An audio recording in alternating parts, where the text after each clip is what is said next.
waterbird identification today. So the first thing I'm going to tell you up front is I'm not a birder. I learned waterbird identification following behind several different mentors. So the way I look at things is probably a little different than the traditional birder way. What I'm going to talk to you today about is really looking at shapes, using your surroundings, and some of the different marks on the different birds that we can use to identify these guys. So what I'm going to cover today are pretty much just the water birds that we have nesting here in Texas, here in the Galveston Bay area. You know, we've got a variety of habitats here that are available for them for nesting and foraging. Audubon, Texas actually manages a set of 177 rookery islands from Galveston Bay down to the Mexican border. So we kind of specialize in colonial waterbirds. We're going to talk about breeding plumage and then wintering plumage because these birds can look very different in the nesting and non-nesting season. Commonly, we've got our nesters on rookery islands from February to August. So that's when the colors are the brightest. The rest of the year, you know, breeding plumage is starting to fade a little bit and they've got a little bit different look. Today we're going to talk about terns, skimmers, herons, egrets, spoonbill, ibis, and pelicans, and partridge and pear tree, right? And we're not going to go into shorebird identification. Shorebirds are difficult. They're very difficult. That would require another 2 hours to go over them. I actually find shorebirds a little scary. The common name for them is peeps. So when you see little brown guys running around on the Galveston Bay beach, you can say peeps, and most birders will know exactly what you're talking about. So where to begin? I know bird identification can be a little overwhelming at first. You go out, you've got your field guide, and you're just, there's so much to learn. So at first thing I want to really stress is be willing to admit you don't know what something is. It's perfectly okay to say, I have no idea what that bird is. I've done it in my professional career and whipped the Sibley guide out and tried to figure out what something was in front of other professionals. And sometimes you come across a weird morph or a weird juvenile that hasn't quite molted right, and it kind of throws you a little bit. And for the surveys that you're doing for tern, it's perfectly okay to report a heron rather than try to fit that into one of the species. We'd rather have a kind of vague report of a heron or an egret than an incorrect report that was misidentified. And finally, we've all got camera phones now. Most of you have cameras that you take out into the field. Take a picture. Take a picture, find somebody that can help. We can help you with it. There's a lot of great birders in the Master Naturalist program. There's no problem at all with taking a picture and following up with somebody else. So, starting simple with shapes. You know more than you realize.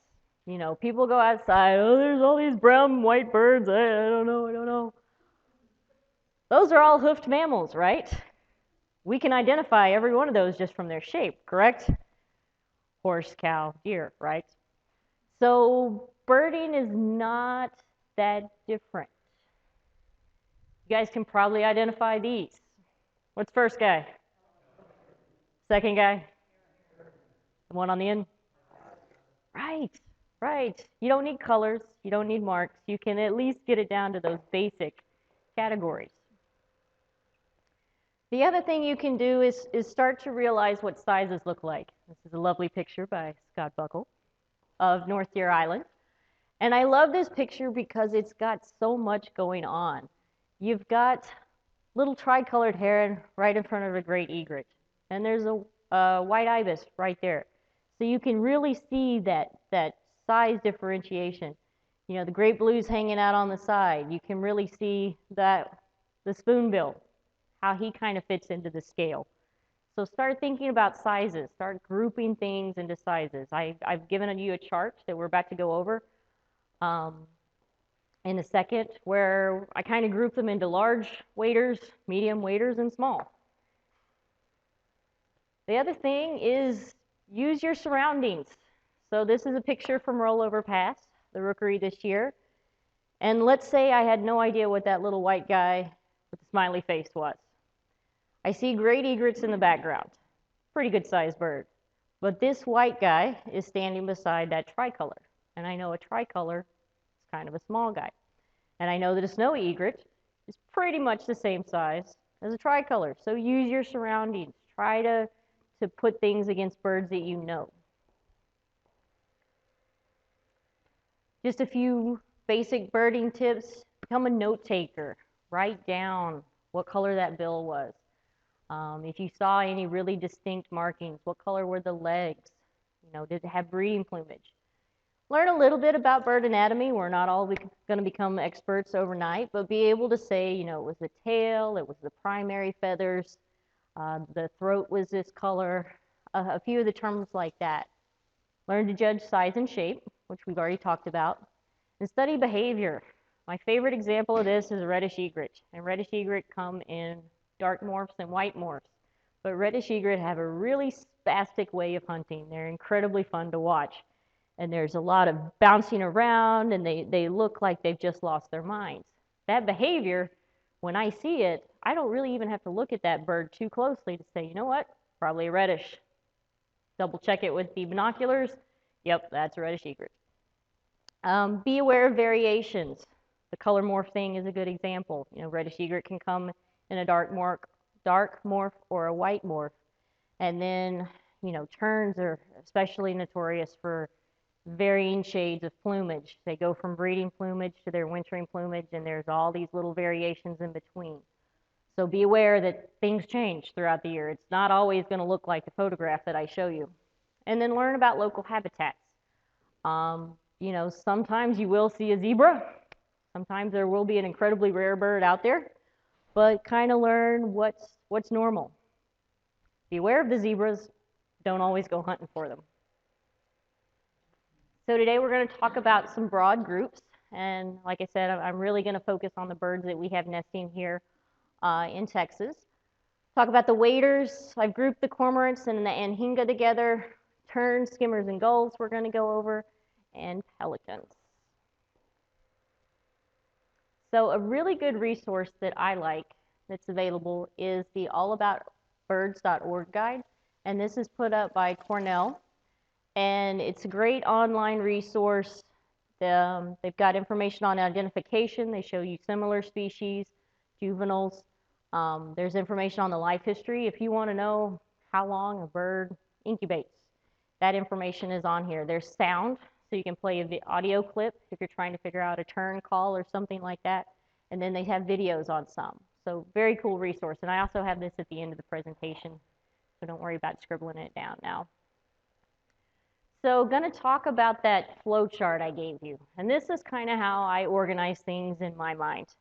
Again, not a birder. This is how I've learned, following behind former bosses and things like that. So the first category is really, really big waders.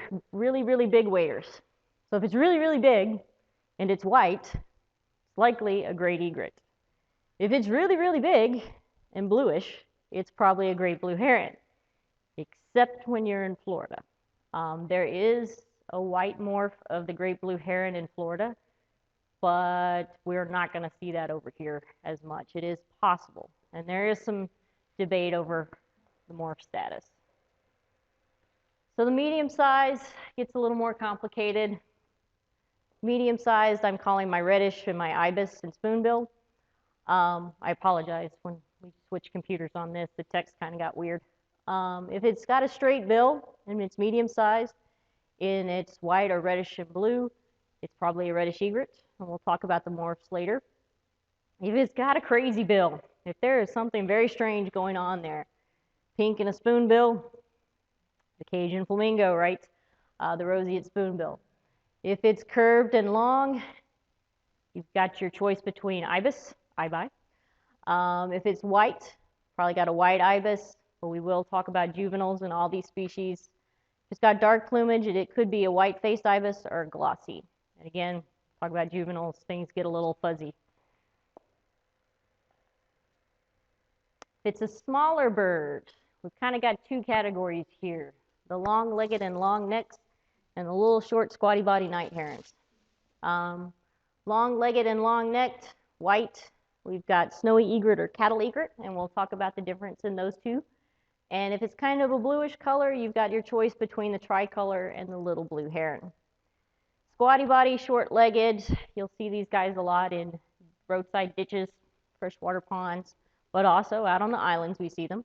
Black crowned night heron and the yellow crowned night heron. It's just a little bit shorter-legged heron. The neck's a little shorter.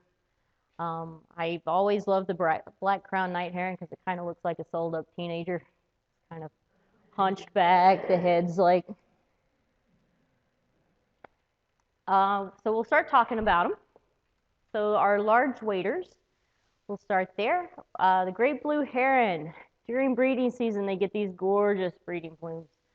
Very, very pretty bird, very, very large bird. It's going to be one of the biggest guys you see out there. In the off season, the breeding plumage is a little rougher. It's still pretty much the basic colors. It's just not quite as pretty and crisp and nice. And when it comes to the juveniles, and most juveniles, I guess you could kind of say it's a blanket statement. A lot of times, to me, juveniles look a little scruffy. They're usually drabber colors than the adults.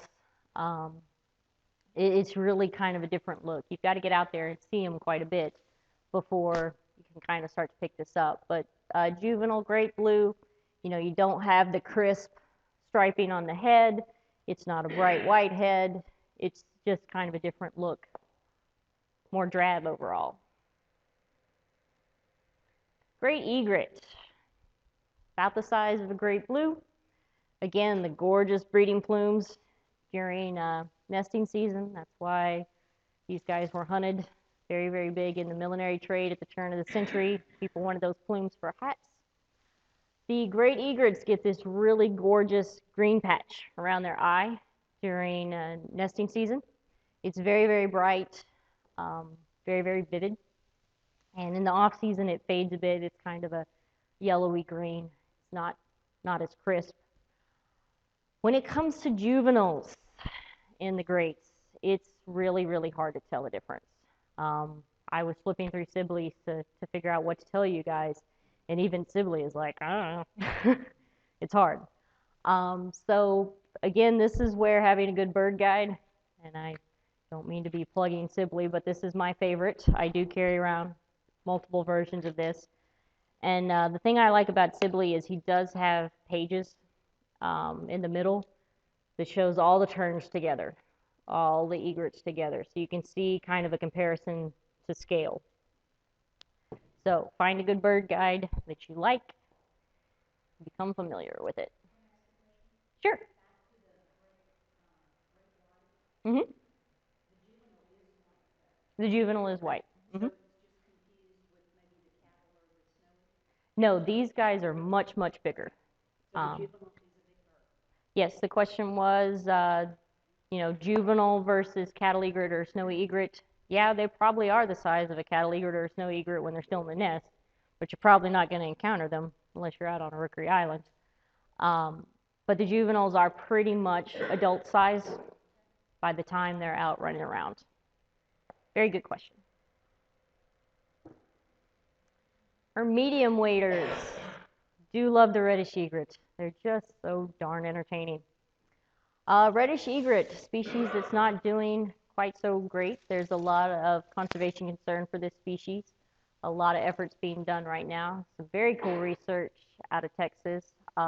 They've been tracking these guys going down on migration to Mexico. Really some neat stuff coming out. Reddish egret, medium-sized wader, not as large as the great blue or the great white.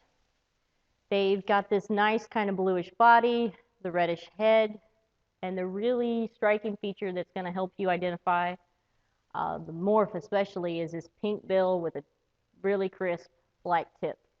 And that's a picture of a white morph in the middle. And same basic shape, just white. And then the juvenile is there on the end. You can see what I was talking about, the scruffy look, right? Juveniles just a little scruffy. The adults also kind of keep those nice feathery feathers, especially during breeding season. Feathery feathers, listen to me. They seem a little bit shaggy, almost on the back of the head, and the juveniles are pretty smooth. Juveniles, just overall, you'll see them in varying degrees too. Once they start switching over from juvenile to adult plumage, they look really weird. um, but any questions on reddish? Okay.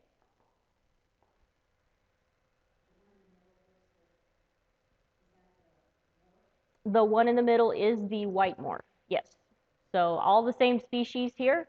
We're looking at all reddish egrets, but we've got the dark morph on the far left and the white morph in the middle and the juvenile on the edge. So I wanted to show you the reddish egret white morph versus the great egret, and these are not to scale. The great egret is on the right, the reddish egret is on the left. Notice the great, even in the off season, he's still got that yellow bill, and the reddish keeps that kind of pinky color with the black bill. The reddish legs can also be a little bit blue, but overall they're pretty much dark. And then you've also got the size difference. The great egret's going to be a good bit bigger than the reddish egret.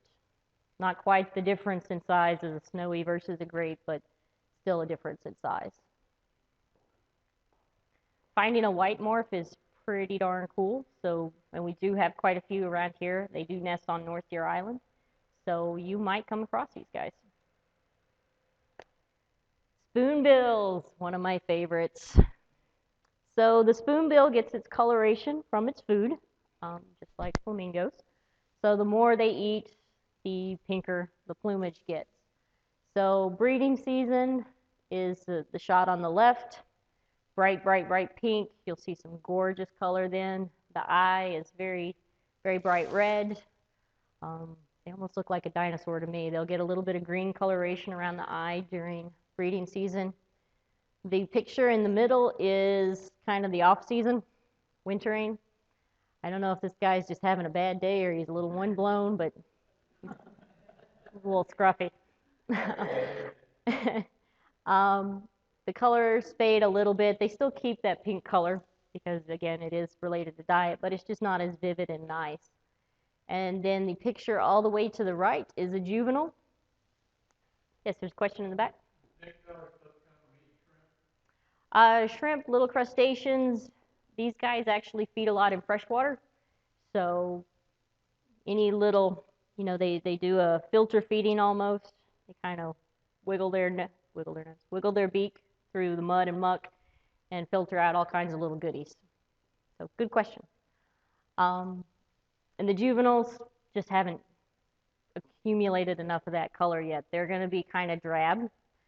They're going to not have that bright green around their eye yet in breeding season. And the eye on a juvenile is going to be black for a little while.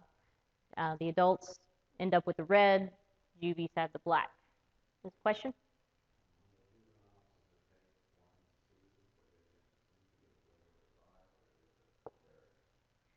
I want to say they've got an extra season. They're going to be the same size.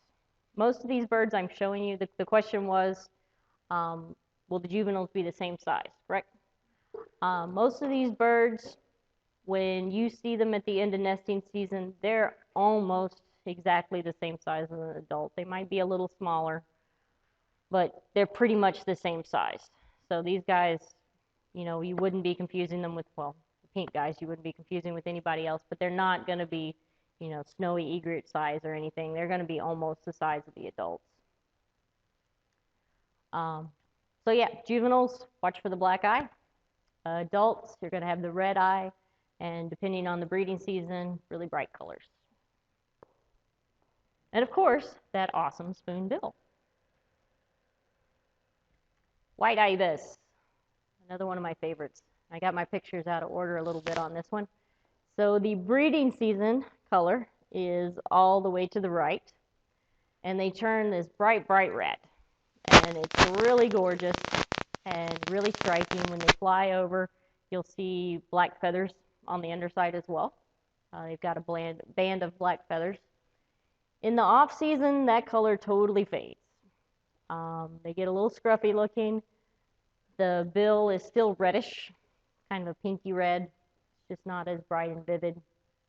And then that picture in the middle is a juvenile. And the juveniles will be kind of a brownish color. Again, a little bit scruffy. And as they molt into adult plumage, you will see some variation on that. So this is another time when you would want to keep your bird guide with you. Another thing I've noticed with the white ibis in this area, if we see them feeding around like clay shorelines, they get stained by the red mud a little bit. So you will see them with a little bit of a red mud orangey stain. Question in the back? How long are they juveniles? Boy, you guys are quizzing me today. Usually on most of these birds, it takes a couple of seasons before they're ready to breed. It just varies by the species. This one, I don't want to lie to you. I want to say it's 2 or 3 seasons, but consult your bird guide to be sure. And when I see most of these birds, I am seeing them on rookery islands. So for me, juveniles, I just don't deal with them as much unless they're just coming out of the nest as fledglings. So white-faced ibis. So we actually have a pretty good tribe of these guys nesting on north here. Another one of my favorites. During breeding season, you've got this really nice iridescent plumage. They're very bright, very pretty. The face will have a red bit to it around the eye, and then there'll be this really distinctive kind of white stripe, white face, around the outside. In the off season, that color fades a little bit. You won't see the white, so the middle picture is of a wintering white face. And then the picture all the way to the right is of juveniles. So you really don't have any of that coloration at all yet. None of that bright breeding plumage. Kind of a brownish tinge to them. They're not as iridescent yet, not as striking. So you might confuse these guys with glossy ibis.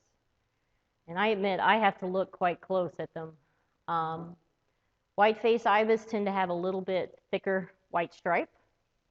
The glossy ibis, that stripe is there, but it's very, very thin in comparison. And I know these particular pictures, I couldn't find great pictures to illustrate this. This particular picture, they look pretty similar, but the white face is really going to stand out a bit more.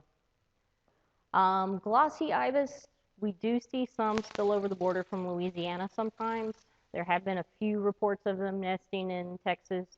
There's a little bunch, a pair or two down around Lavaca, I think, Fort Lavaca, but not really common. Most of what you see here that'll be dark during nesting season anyway will be the white face, and the glossy is just kind of an occasional thing. We'll get into our small waders. So the snowy egret, one of my favorites. I keep saying that. I like them all. Snowy egrets, most striking feature are those feet. In fact, their Spanish common name refers to them, the little feet, or little shoes. So black legs, yellow feet, and they actually use those feet in foraging. They wiggle the toes, supposedly, and attract fish, curious fish. During breeding season, gorgeous plumes. This is another species that has had issues with overhunting for the millinery trade around the turn of the century. They were hunted for those plumes for hats. They do have a little bit of a yellow patch around their eye during breeding season. It turns pretty bright, and it will get a little bit of an orange or red tinge. The middle picture is the off-season, pretty much the same colors, just faded. Not as bright. The breeding plumes aren't there. And then the picture all the way to the right is a juvenile. Again, a little scruffy. The bright yellow hasn't come on yet. The legs are a little bit yellowy in this particular picture. Just not quite as crisp as the adults. So, which one? I think the one in the middle has the issue with some mud. It's a little muddy. But yeah, the black is not as bright during the off season or on a juvenile. So the small waders, we're talking little guys, only going to be a little over a foot tall. This whole group I'm talking about. Cattle egrets. You've seen these guys following around behind cows and tractors, cars, everything. Cattle egret is actually an African species that got blown a little off course, and I believe that was the 20s or 30s. Ended up over here in the Americas. The cattle egret during breeding season is really a pretty bird.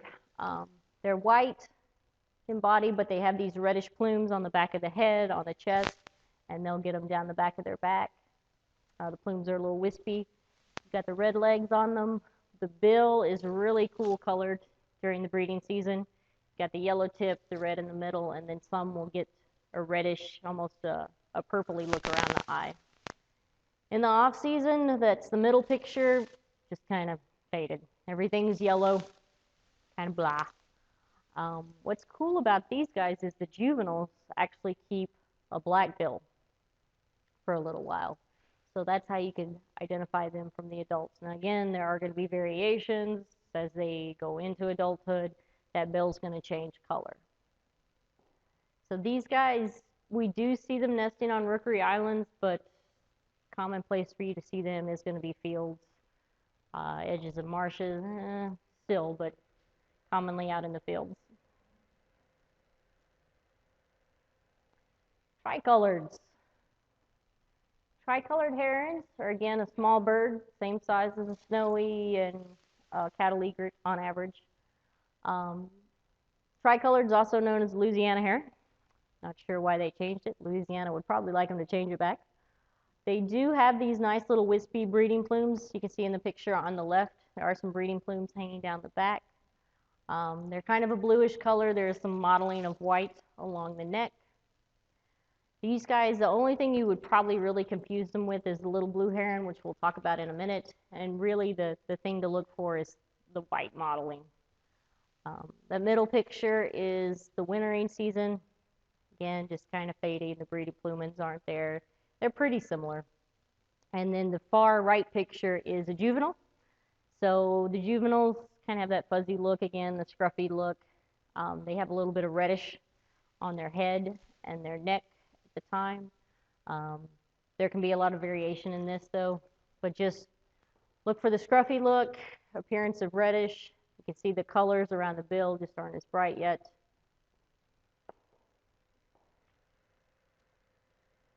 Little blues. So these guys we do see on the Rookery Islands sometimes, but they're a little more common inland. Little blues probably our smallest heron that we'll see here. They're a little bit smaller than a tricolor, but they're still pretty similar in size. You've got the yellow legs, and the bill is what you want to look for.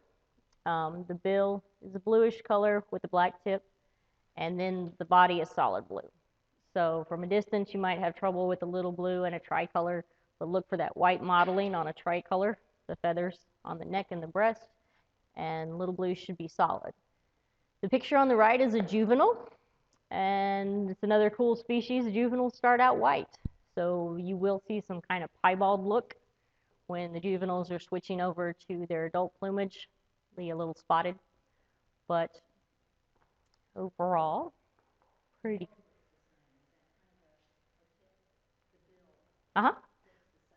Right. So the question was, the bill does tend to look the same on these species.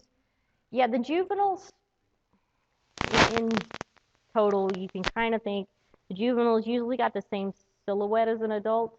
There's just a few little variations. The plumes aren't there often. They're a little scruffy. Some of our species, the bill's not quite as sharp and it's a little more rounded.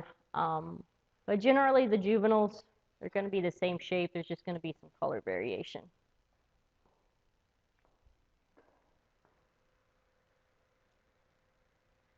So the night herons. Yellow-crowned night heron, you'll see these guys in the ditches quite often. Look for little crustaceans and things.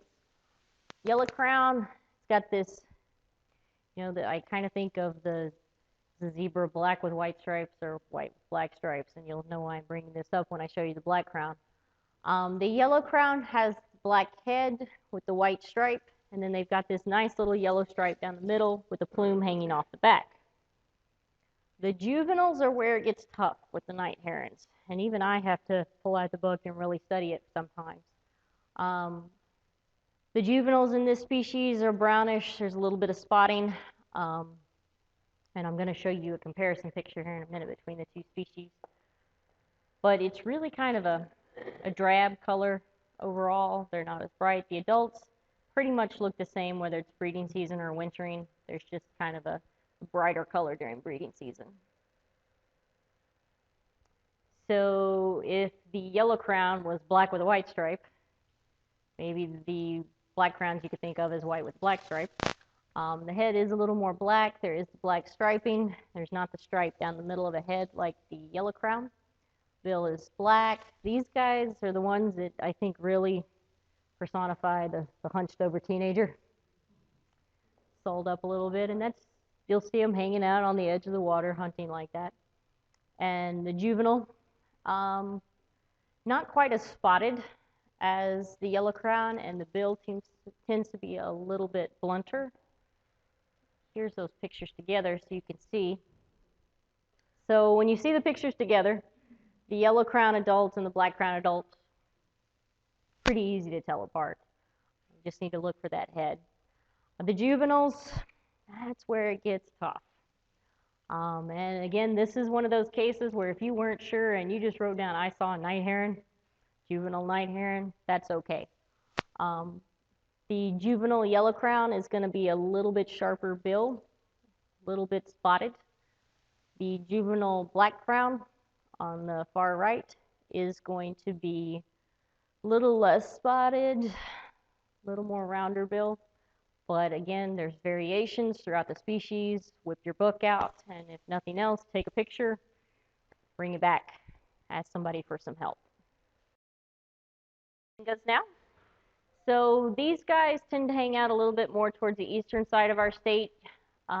We do have a species that breeds here regularly, the neotropic cormorant.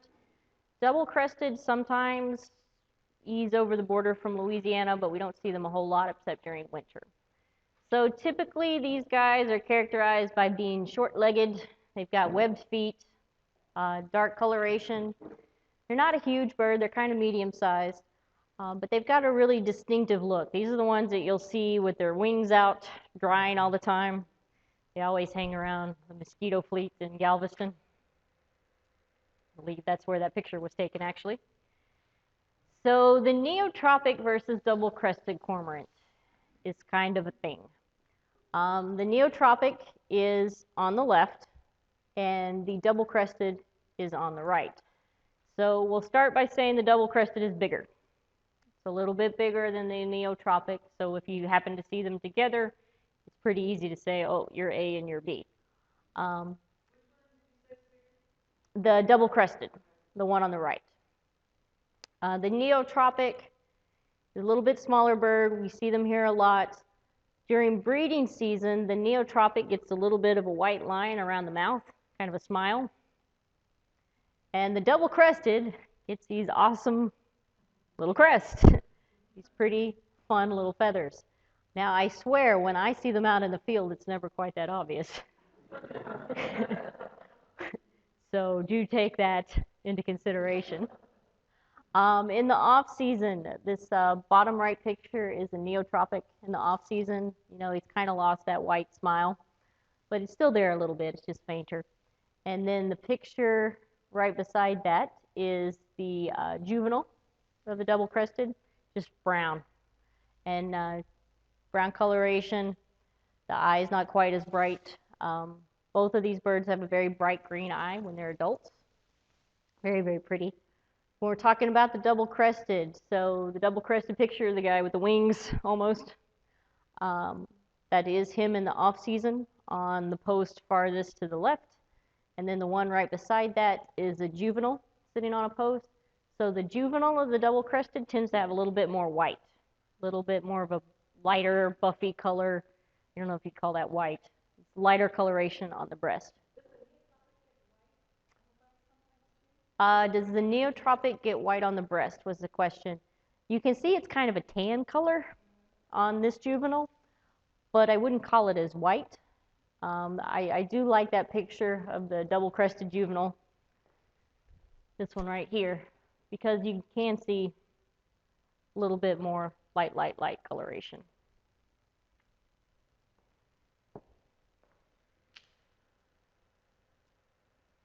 Really the only time, well, I'll say that, the most common time I see the double-crested is wintering, hanging around. We do see them nest on a few rookery islands, but they are not near as common as the neotropic. I'd say 8 times out of 10, that's probably what you're seeing. The anhinga, the water turkey. I remember learning this one at LSU. It always made me happy to say water turkey. They're kind of rare in saltwater environments, but as you get over towards Louisiana, you might see some in the freshwater ponds and swamps. They have this really long, slender-shaped neck, and they always kind of keep it kinked up in an S. The really striking thing on the anhinga is that beak. It's very, very long. It's very, very sharp.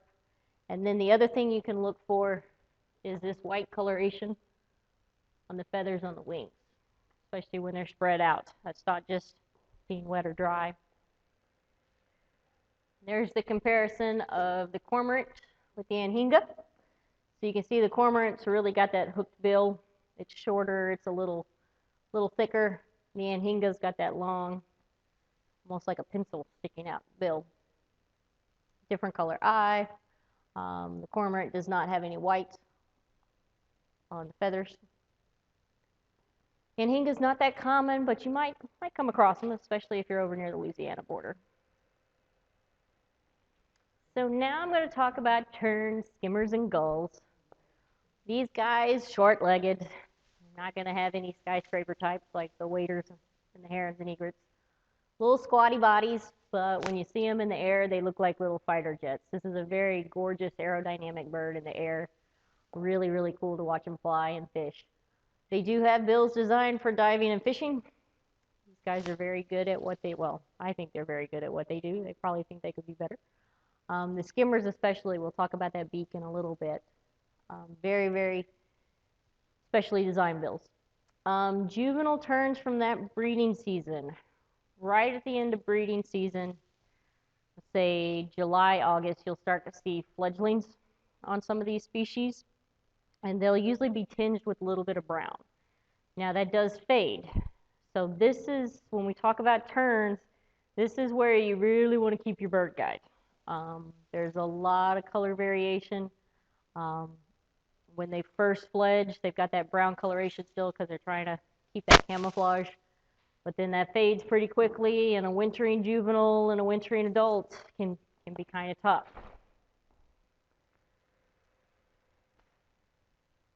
So we'll start with gulls. So laughing gulls are our only resident breeding species. Not going to go into wintering gulls really. You do have ringbills and herring gulls that you could see during the winter, but those guys tend to breed up north. In general, the younger the gull, the darker its bill, and the more mottled brown or dingy gray the plumage. So we'll talk about our laughing gulls in a second, but the juvenile, when they first fledge, are really pretty coppery brown. You know, the adult, we've all seen laughing gulls hanging out in the HEB parking lot. Laughing gulls tend to be mostly white and gray as adults. Bill and leg color and plumage characteristics change in pretty predictable patterns as gulls mature. When it comes to the wintering gulls, the ringbills and the herring, a good book is really, really important. It tells you, okay, this is the first winter, this is the second winter, these are the things to look for. So the winter guys can be a little tough, but we're just going to talk today about everybody's favorite vagrant at the McDonald's, the laughing gull. So laughing gulls, breeding plumage on the far left, dark black cap, nice crisp colors, pretty gray, very bright red bill. That bill is nice colored during breeding season. Picture in the middle is that kind of scruffy, I've been digging through the garbage look. I really shouldn't harp on the gulls too much. I do like them. The middle picture, a little scruffier. You can see that black cap is faded a little bit, a little mottled, and that red color is really faded. The picture on the far right is a juvenile. They have this really pretty brown, coppery coloration when they first fledge. You'll see kind of the nice scalloping almost around the feathers. The juveniles here, I've heard, kind of depart quickly and head down to South America. I used to work on the coast of Virginia, and we'd see the juvenile lappers hang around year-round, so it's kind of strange here in Texas. But this is a species, if you get into that first year, second year, third year, the coloration gets a little weird. So we'll talk about terns now, and you can kind of group terns into three groups. The crested terns, and this is according to Sibley himself. The crested terns are the Caspian, the royal, and the sandwich. The medium size are going to be your foresters and your common tern. And then your distinctive terns are the least and the gullbill. There are other species that hang out. There's black terns that I see out in Rollover Pass every now and then. But I am really trying to focus on species that we'll see here commonly and things that we might see on our tern surveys. So y'all gotta bear with me through the terns. I have these weird little ways to remember them, weird little word associations. When I was studying for tests in college, the way I would remember scientific names and all was pretty special, I think. And the way I remember terns is pretty special too. So bear with me. I learned this from my boss in Virginia. So Caspian tern, the biggest picture to the left is breeding plumage. Really crisp black cap. You can't hardly see the eye at all because it's in that dark coloration. Nice black legs. Caspian terns and royals can get a little tough during breeding season. When you're looking at them, especially the way I look at them in a boat, and you're bouncing up and down, you're like, I don't know, is that bill red? It's kind of orange. I know most of them are orange, but is that one guy? So, yeah, it can be tough. So, Caspian terns during breeding season have a red bill. The way I remember this is Caspian Sea, Russia, communism, red. So, I told you it gets entertaining during the terns. Wait till I get to the royal, yeah. So, Red Sea, Caspian, communism, red tern. During the wintering season, that picture on the right on the top is a wintering adult. That crest gets kind of mottly. It's not as crisp. It gets a little scruffy overall, and then that color fades some on the bill. I think that's actually an early wintering. He hasn't quite faded all the way through yet.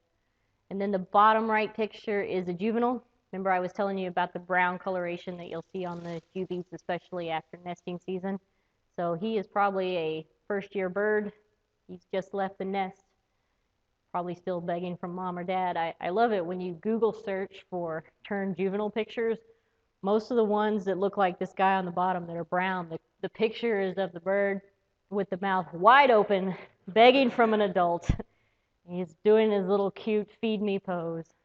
So they do rely on their parents. So like that guy right there. So the royal tern, very, very similar in size to the Caspian. The Caspian is a little bit bigger, but I have photographs of a rookery with both of those species in it, and you know, looking at the photograph, it's easy to tell the difference, but when you're bouncing around in a boat, it's not quite so easy. Royal tern, orange bill. Okay, hang with me on this one.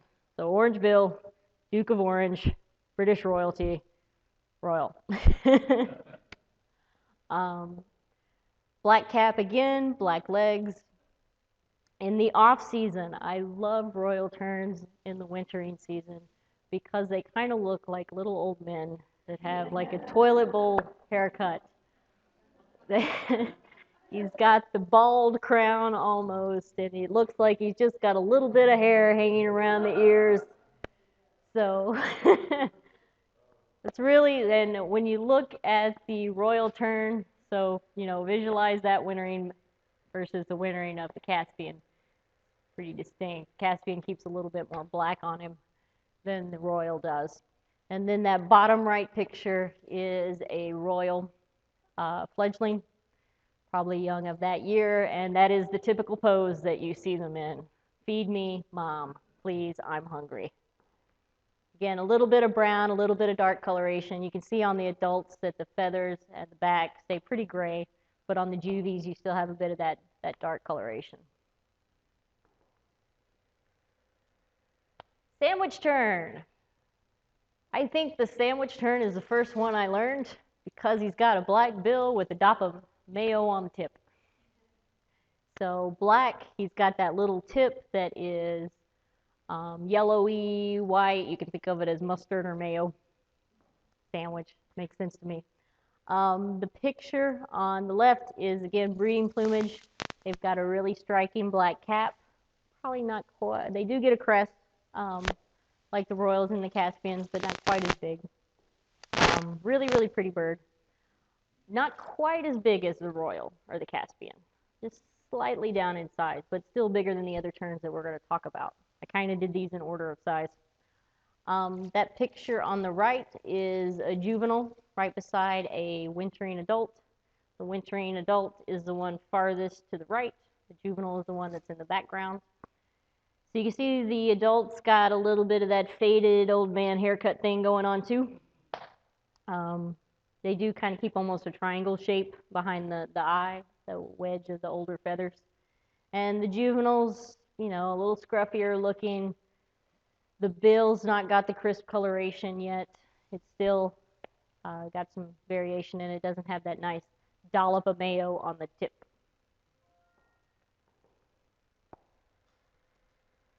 So size comparison, wanted to show you guys this picture. Really good. So the guy in the back is a Royal. He does look a little poofed up, whether he was shaking or wind or something. But the one in front is a sandwich. So, you know, close to the same size, but the Royal is going to be a little bit bigger. We see these two species nesting together quite often in our bay.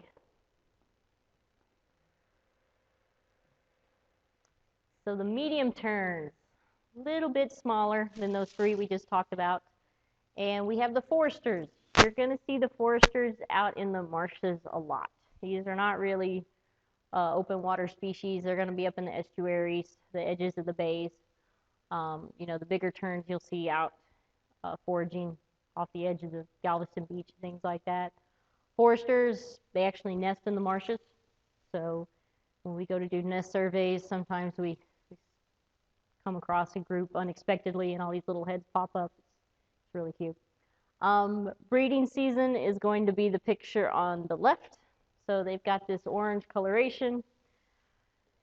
And foresters to me are kind of easy because they are that in-between size. But for somebody who hasn't seen as many as I have, and I've seen a lot, especially since I took on this job, the way I can remember it is they've got the orange, blaze orange, hunters, foresters. That's kind of the color you put on when you go out in the woods, right? So, orange legs, orangey beak with a little bit of black tinge to it. And when it comes to wintering adults and juveniles are very, very tough. I don't even try. They've got this really distinctive eye patch, though. So wintering adults and juveniles are pretty much going to look the same. You can try, take a picture, take it to a very experienced birder. They could probably help you out and determine if it was an adult or juvie. But for our purposes, yeah. Foresters, though, they get this really cool little eye patch. This looks like a cute little dog or something. There's no black on the top of the head. Again, feathers overall a little bit faded. Colors on the beak, not quite as bright, but still pretty much there.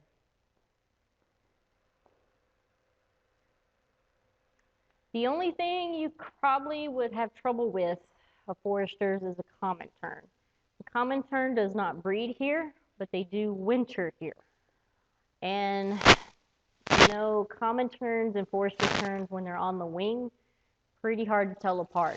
The thing you look for on the common is this little bit of dark right here. This little dark patch here on the wing.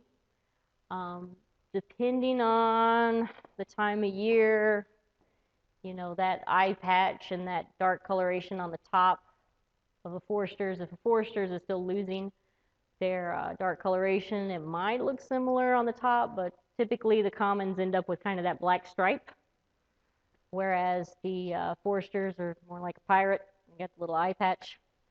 But the really, really for sure thing is going to be that little cluster of dark, a little smudge of dark on the wing. And in the air, it's going to be hard to tell. Well, the legs are black on this one. Foresters do tend to stay a little more orangey, but when they're in the air and everything's tucked up, it's hard to tell. Mm-hmm.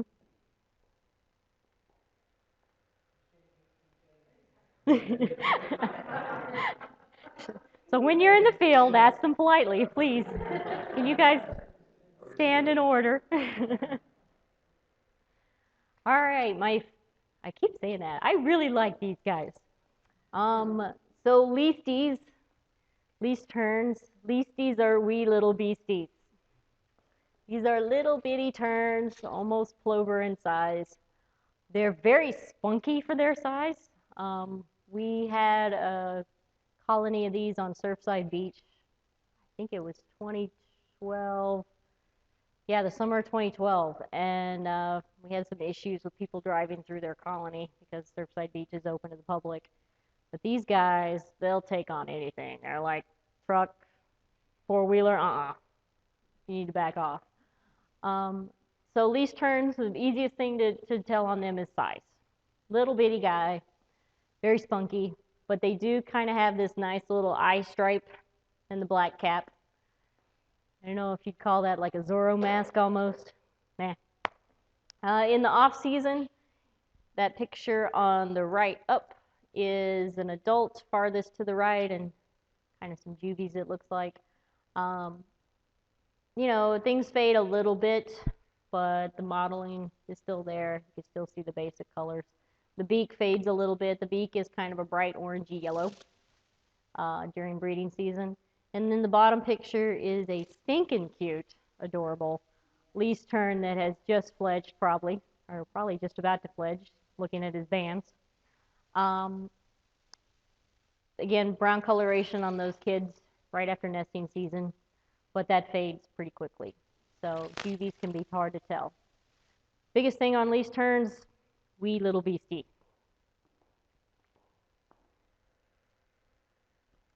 So gullbills are kind of different because they do have a bill that is very different shape from everybody else. That bill is kind of short, kind of blunt. It looks very, very similar to a laughing gull bill, but they don't look very similar in coloration. The color is a very, very nice black cap that goes down the neck a little bit. That picture in the middle is the off-season, the winter. They just have a little smudge of black around the eye still, but the bill. Black bill, short, stubby, easy to tell. The picture on the bottom right kind of shows that in-between stage when they're starting to lose the black coloration. And he appears to be giving the youngster there a lizard. Interesting. I kind of like that picture.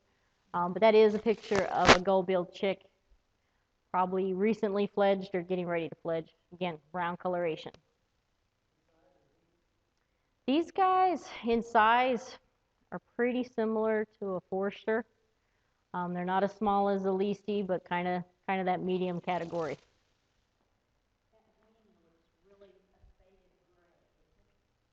All of our, the question was the wing looks kind of like a faded gray, and all of our terns kind of have a little bit of a gray. It's varying throughout the species. It depends on how the light hits. Yep, it kind of depends on the light, whether it looks white or not. Most of these guys are white, but when you start looking at pictures up close, you'll see some color variation.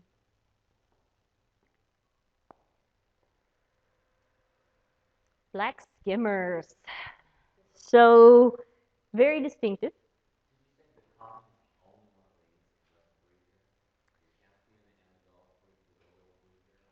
Everything I covered except the common breeds here. So the least terns, you might encounter them on the beach, Galveston Beach every now and then. The least-tern colonies are kind of strange. They'll kind of come in and invade an area for a couple of years and then move on. They kind of bounce around a lot. Most of our tern colonies here, they're pretty predictable. They tend to come back year after year. But the least terns are kind of all over the place. And part of that is they are looking for that beachy, sandy habitat, which humans like quite a bit. So, and all of these birds that I'm talking about today, I guess I can go ahead and do our public service announcement now. Especially February through August. These birds, depending on time of year, are on nests, and we don't want to bother them. If you're out bird watching, if you're near a rookery, give them plenty of room. You do not want to be causing any stress on these birds. Any amount of disturbance could cause them to abandon the eggs or the chicks. Speaking of skimmers, we had an abandonment this year. February to August is what we call our nesting season here. And in February, we start getting the big guys, the great blues, the great herons, the great egrets.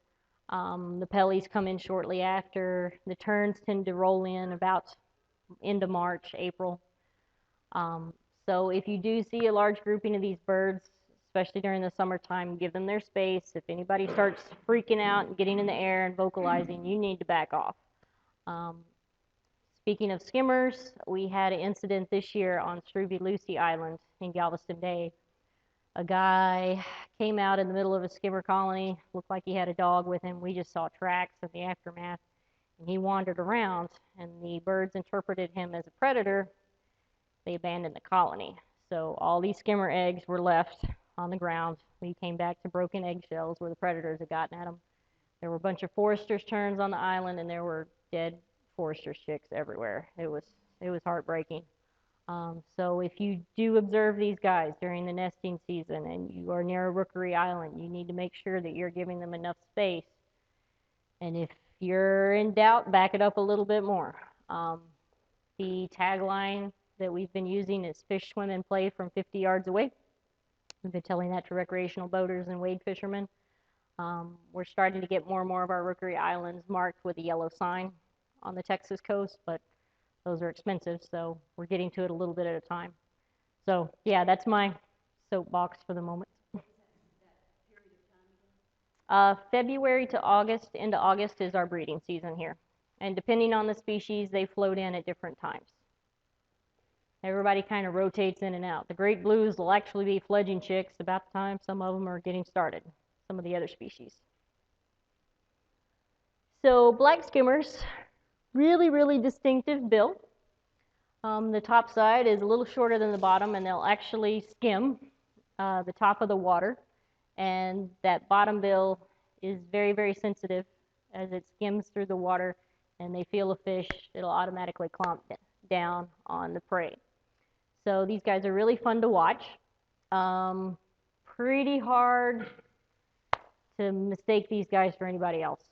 Black body, got the black cap that goes down the neck. This picture on the left is a little bit of a scruffy adult. He's probably wintering, but the only difference between wintering and breeding season is crisp blackness versus a little faded. The picture on the right is a juvenile, and he's probably this year's juvenile, fresh fledging. They do have a little bit of brown coloration to them. The cap isn't as black yet. It's got a little bit of brown in it. And then it tends to, the bill doesn't tend to be quite as pronounced yet. Young skimmer chicks, when we see them on the islands, are really, really cute because those little bills are just stumpy and not near the length and size that they would be as adults.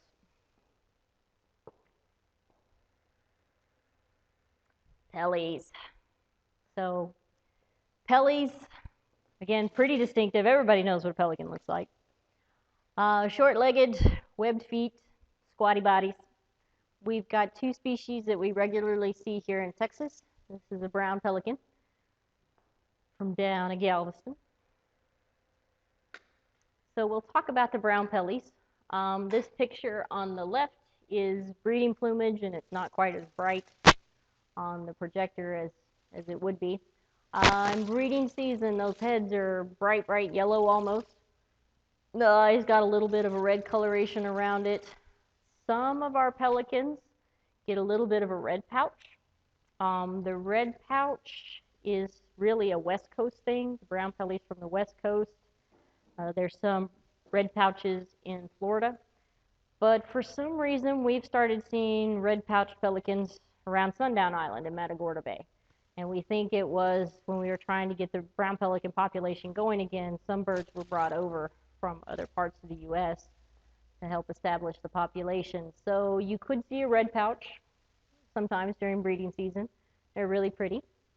And I included 2 juvenile pictures here on the right.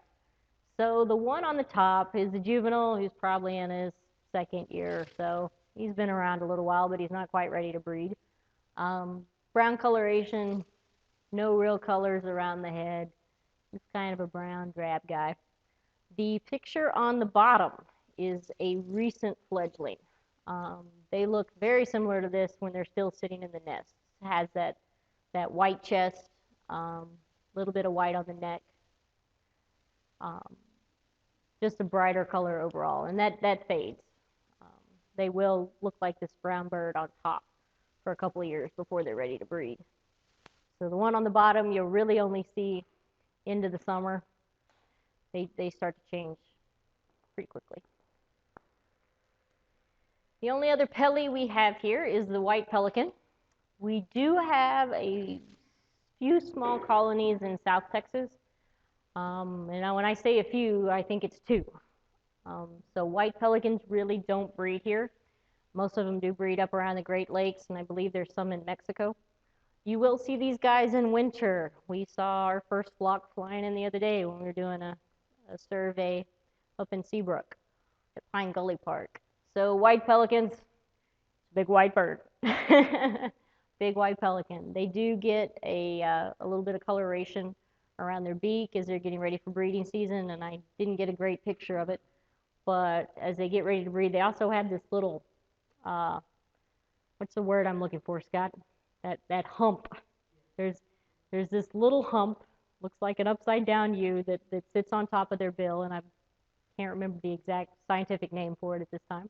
But you will see that right before they depart in the spring to go back to the breeding grounds. So white pellies, pretty distinctive. They're a lot bigger than our brown pelicans, and they're really only hanging around here in the winter unless you happen to be down in the Laguna Madre area, and there's a few colonies there.